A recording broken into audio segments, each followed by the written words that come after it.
Demo mahasiswa yang hari ini katanya sudah mulai digulirkan, ya ada yang mengatakan ini berasal dari Badan Eksekutif Mahasiswa UI, ada yang juga mengatakan Badan Eksekutif Mahasiswa seluruh Indonesia dan seterusnya. Tetapi prinsipnya ya kalau kemudian dibumbui dengan ganti pemerintah, turunkan Prabowo, ya kan, ada reformasi jilid 2 dengan tuntutan-tuntutan yang kemudian menimbulkan SK politik yang tidak produktif. Nah, ini yang harusnya kita hindari.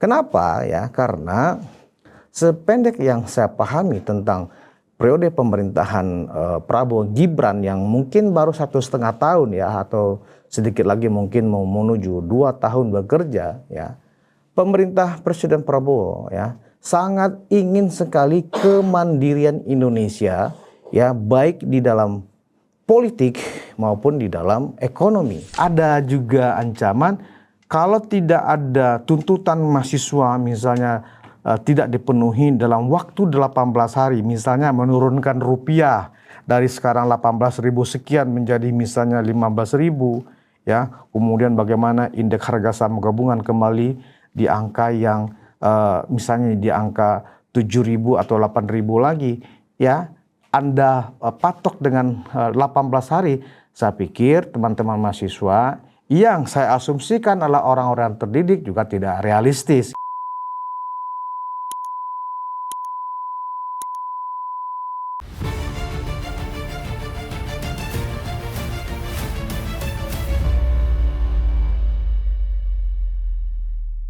Iya, doh hari ini rame nih demo. Tuh, ada di mahasiswa kayaknya rame demo. Di Bundaran HI ada.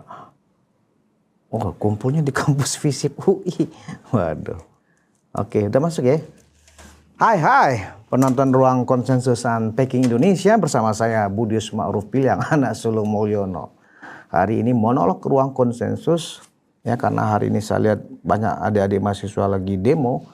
Kita akan membicarakan atau mengulas sedikit tentang demo teman-teman mahasiswa. Saya jangan panggil teman-teman lah ya, adik-adik mahasiswa. Sebenarnya ini level sudah anak-anak saya semua ini. Nah, apa yang saya ingin sampaikan tentang demo mahasiswa yang hari ini katanya sudah mulai digulirkan.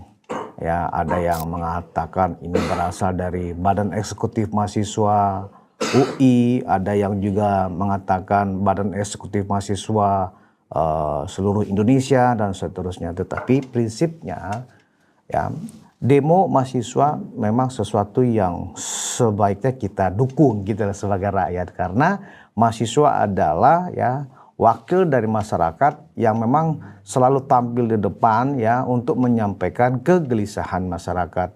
Sebagaimana saya juga waktu mahasiswa ya kan. Tetapi di era saya, demo mahasiswa itu ada sesuatu yang teramat mahal dan sulit. Kalau toh kita demo, konsekuensinya pasti kemudian berhadapan dengan tentara. Karena saya kuliah dari tahun sebelum 90, jadi itu lagi kuat-kuatnya Orde Baru. Nah, kalau kemudian dikatakan hari-hari ini, tema besar yang diangkat oleh teman-teman mahasiswa ini adalah akan menggulirkan reformasi jilid 2. Waduh, ini ngeri-ngeri sedap nih judul reformasi jilid 2. Saya pikir ini yang ingin saya luruskan. Tentang demonya saya setuju. Ya, pemerintah, karena kita ini adalah sudah negara demokrasi muncul di negara kita hasil reformasi ya, tetapi kalau kemudian ya aktualisasi dari kita berdemokrasi sebagai buah reformasi tahun 98 yang kalau sekarang ya itu lebih kurang sudah 28 tahun kita ya menjalani atau buah dari reformasi ini. Saya sampaikan ke adik-adik mahasiswa, harusnya tidak ada jilid 2.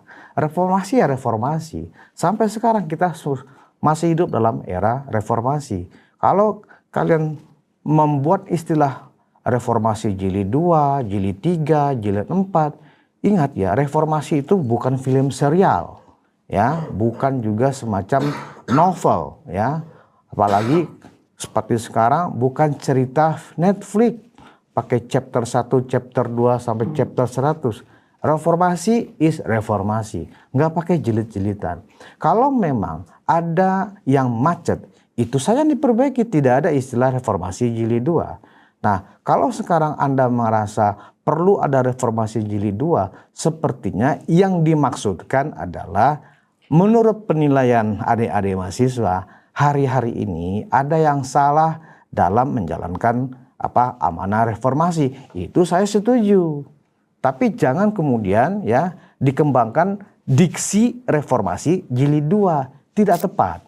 Nah, jadi kalau kemudian ada juga ancaman kalau tidak ada tuntutan mahasiswa misalnya tidak dipenuhi dalam waktu 18 hari, misalnya menurunkan rupiah dari sekarang 18.000 sekian menjadi misalnya 15.000 ya, kemudian bagaimana indeks harga saham gabungan kembali di angka yang misalnya di angka 7.000 atau 8.000 lagi ya, Anda patok dengan 18 hari, saya pikir teman-teman mahasiswa yang saya asumsikan adalah orang-orang terdidik juga tidak realistis gitu loh. Nah, yang harus kita kaji saat ini adalah apakah teman-teman mahasiswa ini ya benar-benar murni turun ke jalan itu ya karena informasi-informasi yang objektif gitu loh. Nah, karena itu ya kita harus kembalikan lagi kepada apa yang dimaksud dengan kita mengingatkan pemerintah ya dengan hal-hal yang ya objektif.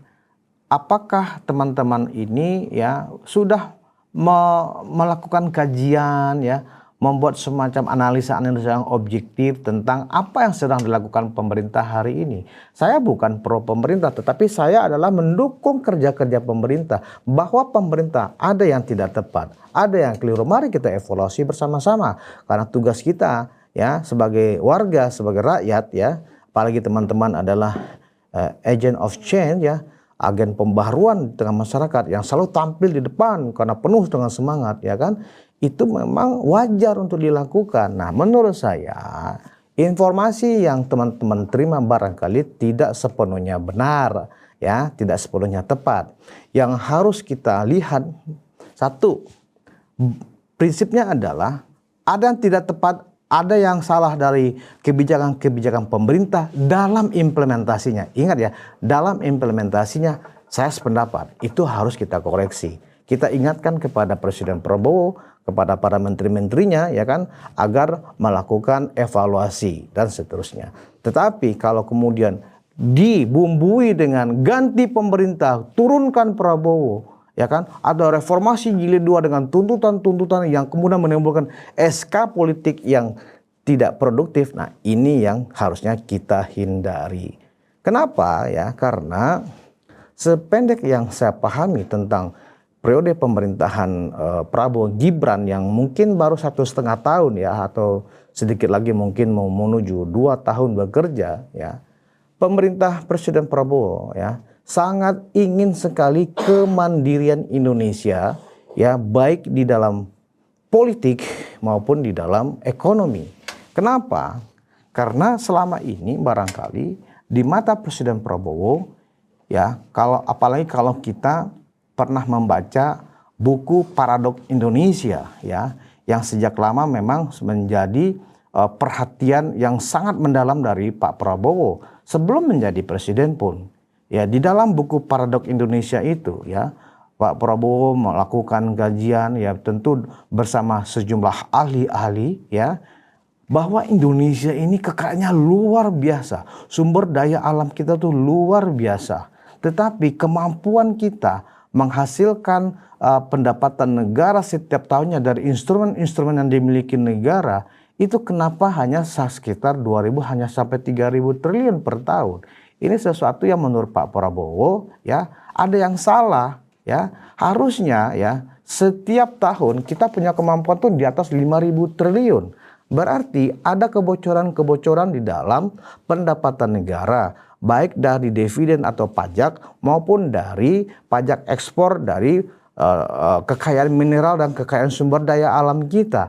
Inilah yang sedang ditata ulang oleh Presiden Prabowo dan itu pun berdasarkan amanat konstitusi. Jadi saat ini Presiden Prabowo ya mencoba dengan dengan disiplin yang kuat ya, mencoba menjalankan secara konsekuen. Ya, kalau dulu di era Orde Baru ada istilah secara murni dan konsekuen. Nah, saat ini Pak Prabowo sedang mencoba menjalankan pasal 33 konstitusi kita, ya, Undang-Undang Dasar 1945, bahwa bumi, air dan kekayaannya dikuasai ya dan dikuasai oleh negara.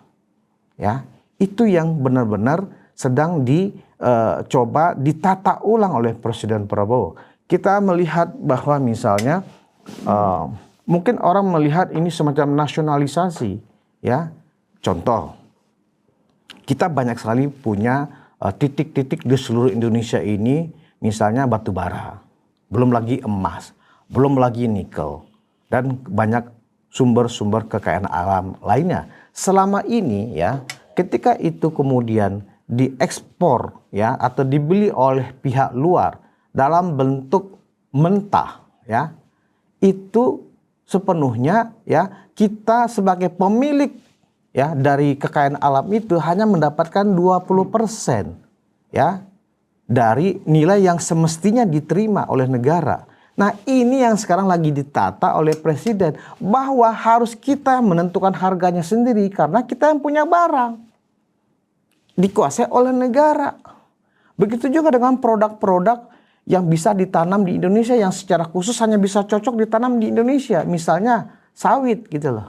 Nah, sawit itu adalah kekayaan negara ya yang bisa dikelola dengan sangat luar biasa, dengan apalagi kalau dikaitkan dengan teknologi.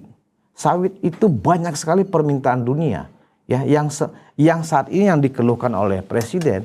Kita kan yang punya sawit ribuan ton bahkan jutaan ton hasilnya setiap tahun. Tetapi kok negara lain yang menentukan harga, misalnya Uni Eropa yang menentukan harga, misalnya Singapura yang menentukan harga. Ini yang ditentang oleh Presiden Prabowo ya. Kita yang punya barang, kita yang dianugerahi Tuhan Yang Maha Kuasa, pemilik kekayaan alam yang ada di wilayah Indonesia, kok harga ketika kita ingin menjual ditentukan oleh orang lain? Ini kan sesuatu yang aneh. Dan dalam konteks ini saya mendukung langkah-langkah Presiden Prabowo.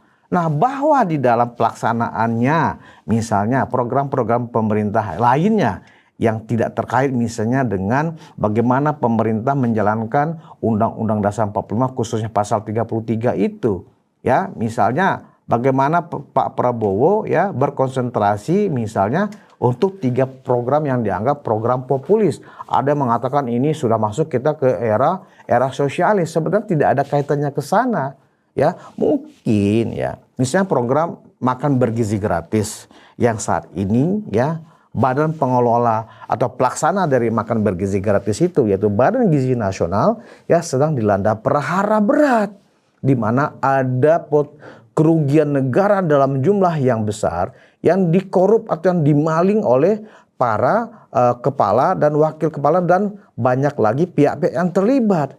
Itu memang sesuatu yang salah.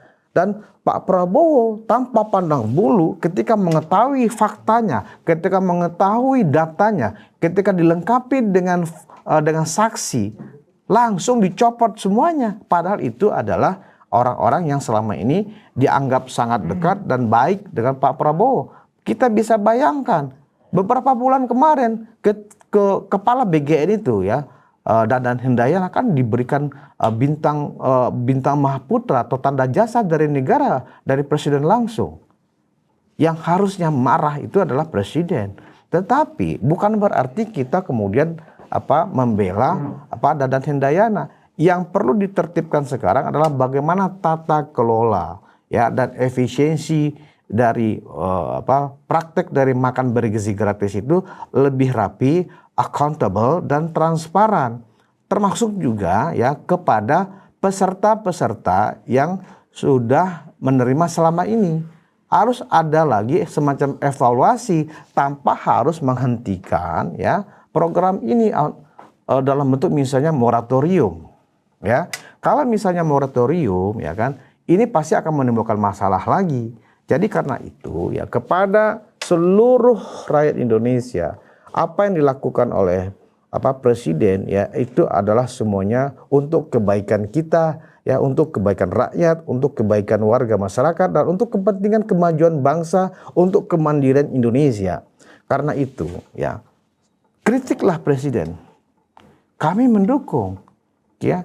Saya sebagai mungkin yang lebih senior dari adik-adik mahasiswa, kita sangat mengapresiasi ya demo-demo yang Anda lakukan, tetapi jangan sampai Anda disusupi ya, kalian disusupi oleh kepentingan-kepentingan politik yang mungkin Anda tidak sadar.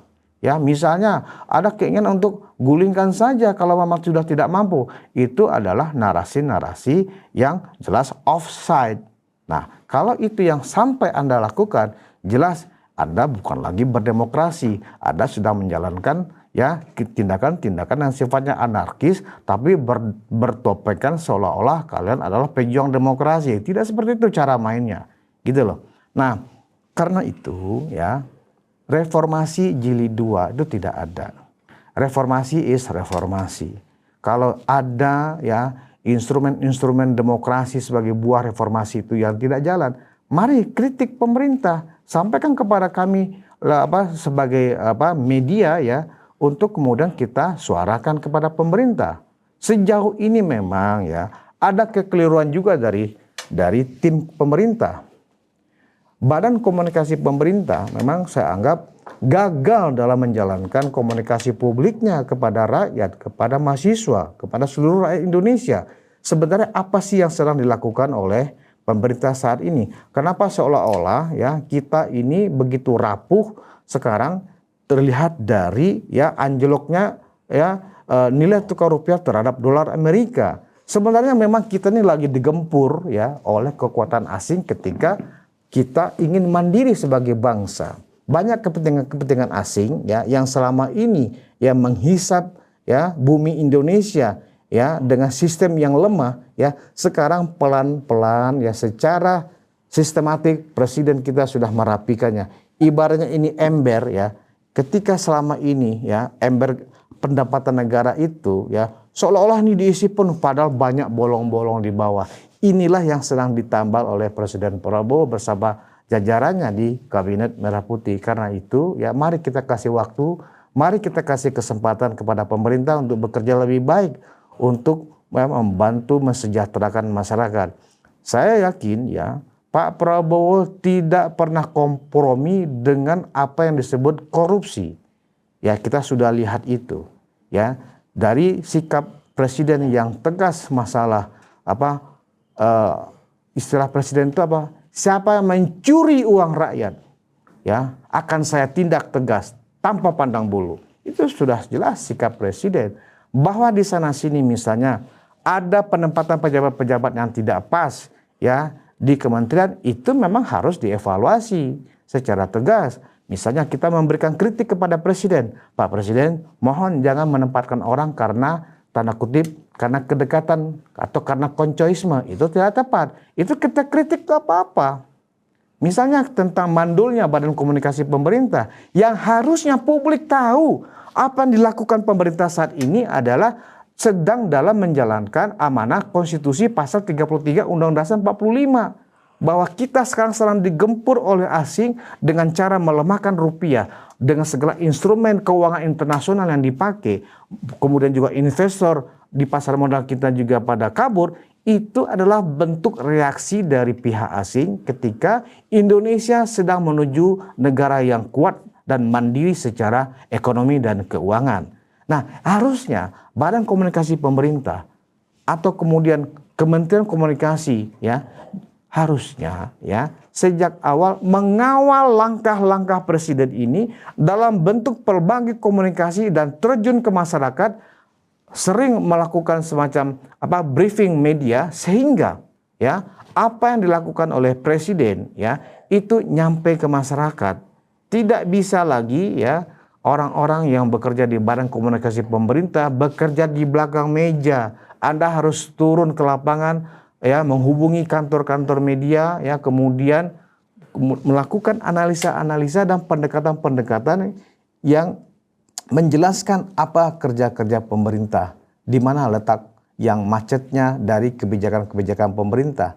selama ini kita melihat ketika presiden diserang begitu deras dari sana sini, ya kita tidak melihat ada pejabat komunikasi pemerintah yang dengan tangkas menjelaskan persoalannya kepada publik, seolah-olah presiden kita menjelaskannya sendiri, mengambil keputusan sendiri dan seterusnya. Apa gunanya badan komunikasi pemerintah kalau begitu? Apa gunanya kita dulu kalau di era Pak Harto ada yang disebut dengan dulu Departemen Penerangan, itu sangat powerful menjelaskan informasi-informasi dari presiden atau dari istana. Sekarang kita kan tidak mengenal lagi adanya yang disebut dengan Departemen Penerangan, ya. Dulu yang menjabat sebagai bagian yang menjelaskan kegiatan-kegiatan istana, kegiatan-kegiatan pemerintah, agenda-agenda pemerintah, program-program pemerintah. Di era Pak Jokowi, di era Pak SBY misalnya ada kantor staf presiden, ada juru bicara presiden. Sekarang di era Pak Prabowo, juru bicara presiden tidak ada. Itu adalah salah satu titik lemah sehingga komunikasi politik, ya komunikasi publik presiden kepada masyarakat cenderung ya tidak sampai dengan baik. Inilah yang kemudian digoreng di sana sini, ya. Belum lagi kepentingan-kepentingan asing yang bekerja sama dengan para influencer, para buzzer, ya, dengan ratusan bahkan ribuan akun, ya. Belum lagi yang menggunakan fasilitas artificial intelligence. Inilah yang menyebabkan sosial media kita saat ini, ya, kalau kita membuka misalnya Instagram, kita membuka YouTube, kita membuka misalnya TikTok, kita juga membuka Facebook, begitu banyak akun-akun ya yang menjelaskan betapa buruknya kerja-kerja pemerintah saat ini, dan tidak pernah kita melihat ya influencer ataupun pejabat-pejabat pemerintah yang dengan tekun ada di mana-mana juga dalam menjelaskan itu di ruang-ruang komunikasi publik. Ya, tidak turun ke podcast-podcast yang memang punya viewer yang besar misalnya, tidak pernah. Dan bahkan cenderung hanya menampilkan narasi-narasi yang sifatnya sangat formal, ya kaku, ya tidak benar-benar menjelaskan apa sebenarnya sedang dilakukan pemerintah, tidak merangsang nasionalisme dan cenderung arogan. Nah, ini yang bahaya. Kalau orang-orang komunikasi di badan komunikasi pemerintah dengan gaya arogan, ya bahkan cenderung emosi dalam menjelaskan program-program pemerintah ketika diserang oleh para kritikus pemerintah, ini jelas tidak sehat. Jadi akar dari kenapa kemudian muncul demo atau ketidakpuasan ini hanyalah gara-gara komunikasi publik yang tidak maksimal dilakukan oleh pemerintah. Tentang pekerjaan pemerintah, sebagian besar rakyat Indonesia saya yakin setuju dan mendukung ya segenap program presiden.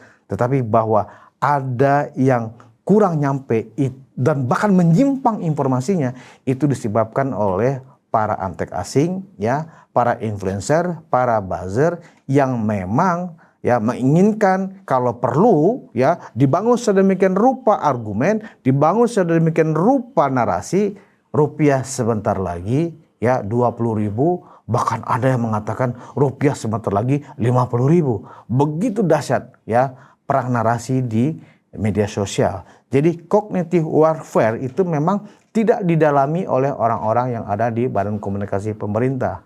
Dan kenapa ini harus terjadi? Ya itulah salah satu kajiannya. Presiden harus kemudian menata ulang lagi pejabat-pejabat yang ada di badan komunikasi publiknya. Presiden sebaiknya memang harus punya juru bicara sendiri. Ya tidak hanya satu juru bicaranya, ada tim juru bicara presiden yang benar-benar nempel ke presiden kemanapun pergi, sehingga tidak ada misinformasi apalagi misunderstanding. Ya, itu aja pesan-pesan dari saya. Silakan berdemo adik-adik sekalian. Yang penting tertib, ada aturannya kita dalam berdemo. Ya, jangan gunakan istilah-istilah yang aneh-aneh karena reformasi itu bukanlah cerpen, ya bukanlah novel ya yang berseri-seri ya kan. Tetap reformasi hanya satu kali. Ya, tidak ada lagi di luar reformasi. Terima kasih atas perhatian Anda. Kita bertemu di monolog berikutnya. Wassalamualaikum warahmatullahi wabarakatuh. Salam sejahtera buat kita. Sebelum saya tutup, agar kita sehat, supaya demonya juga mantap, biasakan minum udang jahe ala Pak Jokowi. Bismillahirrahmanirrahim. Mantap, nikmat. Sampai bertemu di monolog berikutnya.